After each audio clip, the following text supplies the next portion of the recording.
उत्क्रामन्तं स्थितं वापि भुञ्जानं वा गुणान्वितं विमूढानानुपश्यन्ति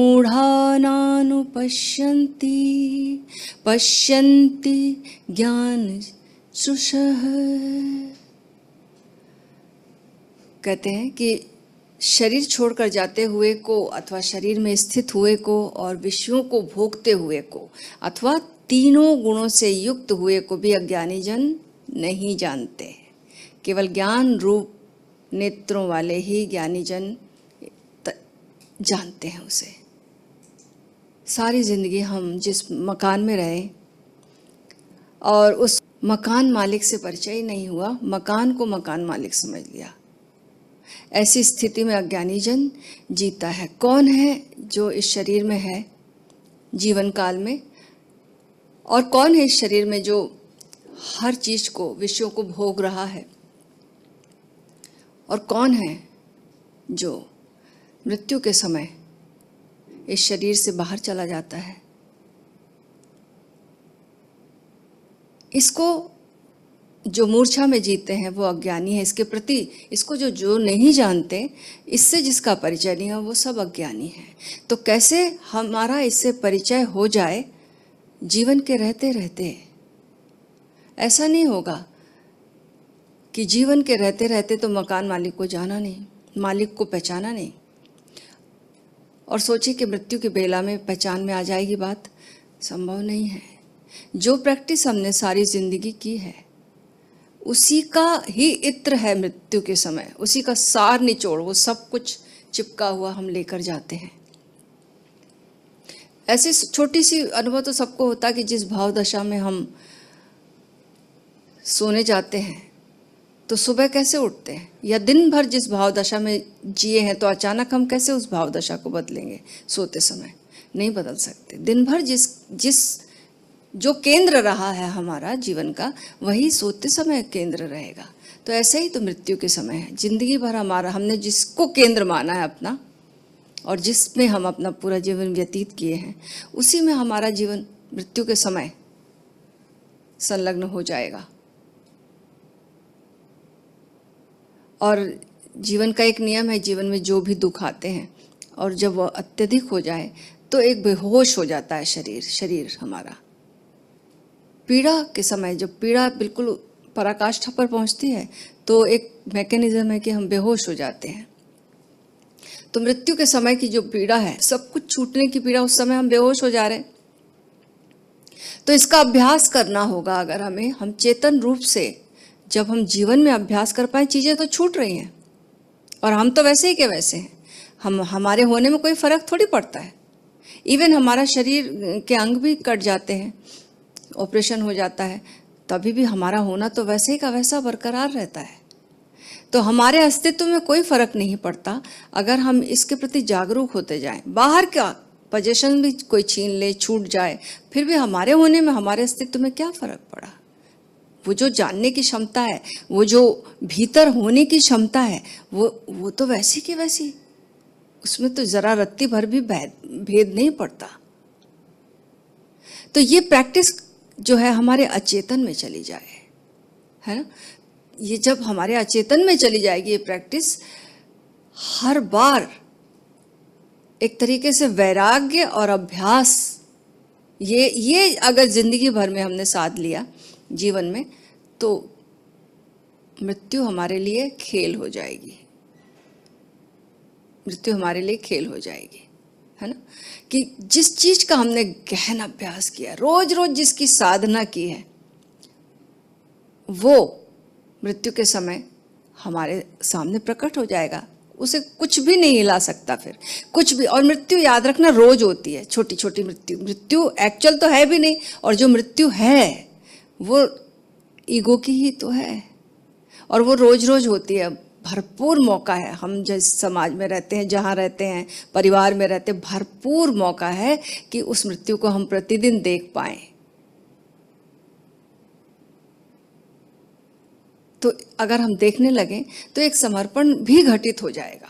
तो समर्पण जब घटित हो गया तो फिर तो हमें किसी बात की कोई फिक्र ही नहीं, फिर तो हम तो बेपरवाह हो चुके, फिर तो मस्ती से हम जिएंगे और मस्ती से विदा हो जाएंगे शरीर से। तो समझ लें कि वैराग्य क्या है। इसको समझने के लिए राग क्या है? संसार की यात्रा, पूरी संसार का रास्ता जो है वो राग है, मोह है, लगाव। और वैराग्य क्या है? संसार की तरफ से हमने पीठ ले ली, है ना। ऐसे समझो कोई पक्षी है, सुबह हुआ और वो उड़ चला अपने घोंसले से, दूर दूर दूर दूर दूर निकल आया, और उसके बाद फिर शाम हो गई, अब वो लौटने लगा। कल ही एक घटना घटी, हम घूमने गए रात, आजकल जल्दी शाम हो जाती है और अंधेरा हो गया, और वहाँ पर बहुत रास्ते में कीचड़ था। अब वो जितना हम रास्ते चल कर गए, करीब करीब 5 किलोमीटर, हमें 5 किलोमीटर लौटना पड़ा, और फिर दूसरे रास्ते से गए, वहाँ भी और ज़्यादा कीचड़ मिला, उस रास्ते से भी लौटे। और फिर जब घर, फिर उसी अंधेरे से हम खेतों के मेड़ों से लौटते हुए आए, तो चूंकि हमने वो मेड़ें देखी हुई थी खेतों की, तभी हम उस अंधेरे में लौटकर आ पाए, वरना तो मुश्किल हो जाती। जब अब उजाला था, जब एनर्जी थी, तब हमने वो रास्ता देख लिया था, और वो रास्ता जब हमने देख लिया तो इसलिए हम आसानी से फिर घर की ओर लौट पाए। आपने घर की ओर शाम को जब लौटे, 9 रात के बज चुके थे, उस अंधेरे से मेड़ों से निकलकर जब लौट कर आए, करीब करीब हम 12 किलोमीटर हमें चलना पड़ा कल, लेकिन जब लौट कर जो सुकून मिला वो अद्भुत। ऐसे ही जब हमारे चेतना का पंछी जब लौटता है अपनी ओर, अपने घर की ओर, स्वयं की ओर लौटता है, तो जो सुकून मिलता है, उस सुकून को अगर हम याद रखें तो वैराग्य हमारे लिए एक बहुत ही वरदान हो जाएगा। वैराग्य घटित तो होता है, लेकिन हम अभ्यास नहीं करते उसका। वैराग्य को अगर हम विधि बना लें, वैराग्य को हम महसूस करें, तभी तो हम एक ऐसी टेक्निक खोजेंगे कि कैसे हम घर में लौटें, कैसे हम लौट सकें अपनी ओर, जिससे हम बिछुड़ गए हैं, जिस शांति हमारी खो गई है, जो हमारा सुकून खो गया है, सब कुछ, संगीत, लयबद्धता, सब कुछ खो गई है, वो कैसे हम वापस ले सकें, तब हम विधि खोजेंगे। तो वैराग्य को खूब अच्छे से जान लें, बहुत ही इंपॉर्टेंट फैक्टर है, और जो कि जीवन में हमेशा घटित होता है। जो हमारा राग है, लगाव है, वो क्या है? एक अट्रैक्शन है। और विराग क्या है? एक फ्रस्ट्रेशन कह लो, एक जगह आकर्षण है तो उसको राग कह लो, फिर एक विकर्षण पैदा हो जाए, वो विराग। और विकर्षण हमको हमेशा ही होता है। हर जो है हमें विषय जो है, अगर हम उसमें जीते हैं, उसको भोगते हैं, तो हमें क्या मिलता है? फिर एक फ्रस्ट्रेशन आता ही आता है, एक बोर्डम आती ही आती है। लेकिन हम क्या करते हैं? हम उसका अभ्यास नहीं करते, उस पर ध्यान नहीं देते। हम उस बोर्डम को बंद करने के लिए नया ऑलवेज नए की ओर भागते जाते हैं, और नया चाहिए, और नया चाहिए, घर नया चाहिए, गाड़ी नई चाहिए, लोग नए चाहिए, प्रेम नया चाहिए, सब नया चाहिए। ये नहीं समझते कि वो जो वैराग्य हो रहा है, जो विकर्षण हो रहा है, उसके प्रति जागे। अब ये लौटने की बेला आ गई है। हम वैराग्य को रोज उपलब्ध होते हैं, रोज। ऐसा कोई दिन नहीं है जब हम पश्चाताप से नहीं भरते हैं। कोई घटना नई नहीं है। वैराग्य, सुख की व्यर्थता पता चलती है। देखो, एक सुख की व्यर्थता को जान लेना तो बड़ी सामान्य घटना है, सब जानते हैं। लेकिन सुख मात्र की व्यर्थता को जान लेना बहुत ही एक्स्ट्राऑर्डिनरी घटना है। और इसलिए एक्स्ट्राऑर्डिनरी है क्योंकि एक समय में एक ही सुख होता है आदमी के पास, और फिर वो क्या सोचता है, ये सुख ने दुख दे दिया, अब दूसरा सुख खोजते हैं, वो थोड़ी दुख देगा। फिर दूसरा आ गया, फिर उस समय फिर एक ही सुख है, उसमें पूरा लीन। अब वो फिर दुख दे दिया, फिर सोचता है नहीं इसने दिया, एक समय में तो एक ही सुख है ना, तो फिर तीसरा।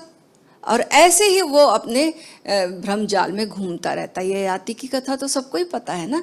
ययाति जो है, उसका जो 100 साल पूरे हो गए, उसके बाद मृत्यु जब आई, बहुत साम्राज्य था, बहुत बेटे थे, सब कुछ था, 100 बेटे थे उसके। मृत्यु आई तो गिड़गिड़ाने लगा, नहीं अभी तो कुछ जिया ही नहीं, अभी तो साधन इकट्ठे हुए, जीने की कला सीख ही नहीं पाया था, और आप आ गए लेने के लिए। बहुत ही गिड़गिड़ाया। तो मृत्यु ने कहा ठीक है, तुमको तुम्हारे बदले में किसी और को ले जाते हैं। तो कोई 100 बेटे थे, सब बैठे हुए थे, कोई तैयार नहीं हुआ। अभी आप नहीं तैयार तो हम कैसे तैयार हो सकते हैं, हमने तो और भी कम जिया। लेकिन सबसे छोटा बेटा जो है वो तैयार हो जाता है। और सब मृत्यु भी पूछती भाई तुम कैसे, उससे भी दया आती। तो कहा कि मैंने इन सब को देख लिया, जब किसी को तृप्ति नहीं हुई तो मैं कोई अनोखा थोड़ी हूँ, मुझे कि कोई सुख तृप्त कर देगा इस दुनिया से, तो मैं तैयार हूँ बिल्कुल चलने के लिए। तो इतनी जो इंटेंस देख सकता है चीज़ों को, तब जो है तैयारी होती है। तो वैराग्य का क्या अर्थ है? वैराग्य का अर्थ है वस्तुओं के लिए नहीं, दूसरे के लिए नहीं, अब हमारा जो आकर्षण है वो स्वयं के लिए है। अब हम उसे जान लेना चाहते हैं, जो सुख पाना चाहता है हम उसको जानना चाहते हैं। क्योंकि जिन जिन से सुख पाया, जिन जिन से सुख मिला, उनसे दुख मिला, पक्का हो गया ये तो। अब एक ही दिशा बाकी रखी, जहां जहां गए वहां दुख मिला, जिन जिन से मिले दुख मिला। अब एक ही दिशा और एक ही व्यक्ति बाकी रह गया, वो स्वयं, अपनी ओर लौटना दिशा और स्वयं के साथ होना। तो वैराग्य का अर्थ है विषय से मुक्ति और स्वयं की ओर यात्रा। क्योंकि हमारा चित्त दो ही यात्राएं कर सकता है, या तो पदार्थ की तरफ और या फिर अपनी स्वयं की तरफ। तो पदार्थ की जब तरफ चेतना जा रही है उसका नाम राग है, और अपनी तरफ जो चेतना आ रही है उसका नाम वैराग्य है। तो ये क्या करना है? जब वैराग्य का कबूतर आता है, पक्षी आता है, समझ लो हम दाना डालते हैं, पक्षी रोज आएगा। उसके लिए अगर हम जगह बना दें, दाना डालें, तो पक्षी आएगा और रुकेगा भी, पानी भी है, सब कुछ है, घोंसला भी बन गया है, रुकेगा पक्षी। हम क्या करते हैं? हम वैराग्य के पक्षी को खाना नहीं देते, ठिकाना नहीं देते, हम देते राग के पक्षी को। राग की खूब प्रैक्टिस करते हैं, सारी जिंदगी हम राग की प्रैक्टिस करते हैं। और इसलिए तो कृष्ण कहते हैं कि वैराग्य और अभ्यास, ये दोनों अगर हो जाए तो तीसरा फैक्टर आता है फिर समर्पण घटित हो जाए। हम जितने गहरे जाएंगे समर्पण क्या, उतना हम अपने गहरे जाएंगे तो हमें पता चलेगा मैं जैसा कुछ है ही थोड़ी, कुछ भी तो नहीं है मैं जैसा। समर्पण का इतना ही मतलब है। समर्पण का अर्थ है कि मैं एक भ्रांति हूं, हम एक टूटे हुए द्वीप की तरह नहीं, अलग थलग नहीं है, हम सागर हैं, सागर की तरह हैं। और सारी जो लहरें उठ रही हैं वो हमसे अलग नहीं, हमसे ही जुड़ी हुई हैं। तो इससे जो है ईगो का विसर्जन अपने आप हो जाएगा। अगर एक सागर की तरह अपने आप को सागर समझ ले तो फिर लहर जो है वो लहर मरने के लिए डरेगी, लेकिन जब वो सागर है तो गिरने में मरने में क्या डर है उसको? कोई डर नहीं है। समर्पण का इतना ही अर्थ है कि हम उस विराट के हिस्से हैं, विराट ही हम में सांस लेता है और वह ही हमारे जीवन हमें से निकलता और फैलता है। वो परमात्मा कहो, सत्य कहो, विराट कहो, जो बात है, गोविंद कहो, जो कहो, उसी दिन समर्पण हो जाएगा। समर्पण और क्या है? यही तो है, मैं नहीं हूं, तू ही है, तुम ही हम में जी रहे हो। इस बात को जान लेना, फिर जो है सारे भय खत्म हो जाते जीवन के, फिर कोई भय नहीं बचता। जब वही है, वही जी रहा है, वही सुरक्षा कर रहा है, फिर किस बात का भय? हाँ, जब ये तीन चीजें नहीं है जीवन में, वैराग्य नहीं है, समर्पण नहीं है, अवेयरनेस नहीं है, तब फिर भय ही भय है। सब कुछ छिन जाए जीवन में भय है, और सच पूछो तो जीवन में तो ज्यादा ही भय है। हमारे पास जो है वो तो छिन ही जा रहा है। कोई ना, आप एक व्यक्ति धन इकट्ठा करता है, 5 छीनने के लिए आ जाते हैं। एक व्यक्ति पद पर ऊंचा पहुंचता है, दूसरे लोग टांग खींचने के लिए आ जाते हैं। एक व्यक्ति प्रतिष्ठा पाता है, कई लोग बदनाम करने के लिए आ जाते हैं। क्योंकि यहाँ पर छीना झपटी यहाँ का नेचर ही है। इस दुनिया में शरीर की एक सीमा है, यहाँ पर खींचातानी है। दूसरे लगातार आप जो ले रहे हो, जिससे आप अपना होना समझ रहे हो, जिसे आप अपने अस्तित्व को मान रहे हो, इसके कारण मैं हूं, वो सब लोग छीन रहे हैं, छीना झपटी चल रही है, नहीं तो मृत्यु तो छीन ही लेगी अंत में। सब छीना जा रहा है, उस पर नजर हो, अगर अवेयरनेस हो, तो सारे जीवन को देखकर, दूसरों को देखकर समझ में आ जाएगी बात कि जिससे हम अपना होना सिद्ध कर रहे हैं, प्रेम से, दुश्मनी से, प्रेम से, प्रतिष्ठा से, धन से, वो सब लोग छीनने वाले हैं। लेकिन उसके बिना भी अपना होना है, एक हमारा अस्तित्व तो एक है। जब तक हम इस जीवन में हैं, यहां पर द्वंद्व है, शरीर का द्वंद्व है, शरीर में छीना झपटी चल रही है, वहां पर फिर मन का महत्वाकांक्षाएं हैं, प्रतिस्पर्धाएं हैं, दौड़ है। दूसरे लोग रास्ते में आएंगे, आपको धक्का देंगे, दूसरे आगे दौड़ना चाहते हैं, दूसरे वो कुर्सी को पाना चाहते। तो मन के दौड़ पर भी, मन के तल पर ग्रीड है, शरीर के तल पर नीड है। यहाँ पर ये संघर्ष चलता ही रहेगा, चलता ही रहेगा हमेशा। और फिर अपने ही मन के प्रति हमारा भी संघर्ष चल रहा है। हम भीतर तो हम जानते हैं हम पवित्र एक आत्मा है, भीतर से हमें एहसास है, अपने दिव्यता का एहसास है, लेकिन हम देखते हैं अपने आप को, फिर एक्सेप्ट नहीं कर पाते हैं। भीतर भी हम अपनी प्रतिष्ठा बनाने में स्वयं से लगे रहते हैं, वो भी एक संघर्ष चल रहा है। हमारे भीतर कई आदमी हैं, एक चित्त नहीं, हम बहुचित्तवान हैं, और इसका भी संघर्ष चल रहा है। तो यहाँ तनाव है, संघर्ष है। इस जगत में जब तक जीवन है, तब तक इसके प्रति अगर हम जाग जाएं तो बात बन जाए, और जब जागरण घटित होगा तब फिर मृत्यु में हम आसानी से जा सकते हैं। मृत्यु तो जितना जीवन सत्य, जन्म सत्य, मृत्यु उसका शिखर है। जन्म है तो मृत्यु उसका शिखर, वो तो आएगी ही आएगी। हम जीवन भर कभी उसके बारे में सोचना नहीं चाहते, उसकी तैयारी नहीं करना चाहते। लेकिन जो ध्यानी है, ध्यान मृत्यु की तैयारी तो है एक और क्या है, हम अपने आप को मिटा देना चाहते हैं, मिट जाना चाहते हैं। यही तो ध्यान कह लो, प्रार्थना कह लो, भक्ति कह लो, और क्या है, यही तो है। तो जिसने जीवन में इसकी प्रैक्टिस की, भक्ति की, ध्यान की, अवेयरनेस की, समाधि की, उसके लिए बहुत आसान है मृत्यु के समय, क्योंकि उसने जीवन भर यह प्रैक्टिस की है, और धीरे धीरे रत्ती रत्ती यह अचेतन में गया है, अवचेतन में गया है, हमारे जीवन भर का अभ्यास। इसलिए ओशो का जोर रहा है इस बात पर कि अगर कोई व्यक्ति जीवन भर साधना किया है, थोड़ा ना थोड़ा, चाहे उसको घटित हुआ हो चाहे ना हो, लेकिन उसकी चेतना उस ओर उन्मुख रही है और थोड़े ही उसको एक्सपीरियंस हुए हैं, तो मृत्यु के समय वो कंडेंस्ड हो जाएंगे और बहुत आसानी से वो सत्य को उपलब्ध उस वक्त हो सकता है।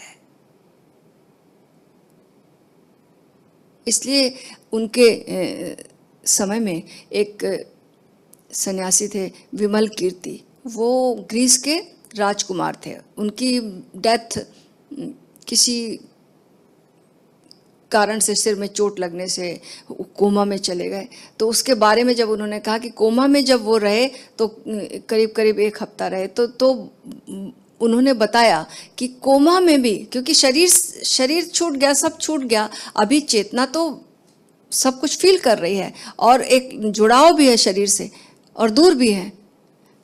तो उस समय धीरे धीरे इतने आसानी से वो अपने लक्ष्य को, अपने वास्तविक स्वरूप को उपलब्ध हो पाए।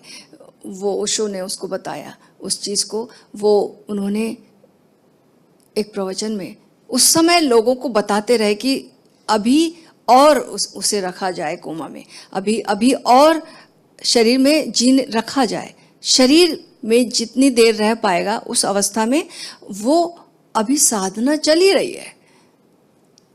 तो मृत्यु के समय क्या होता है? यही तो होता है।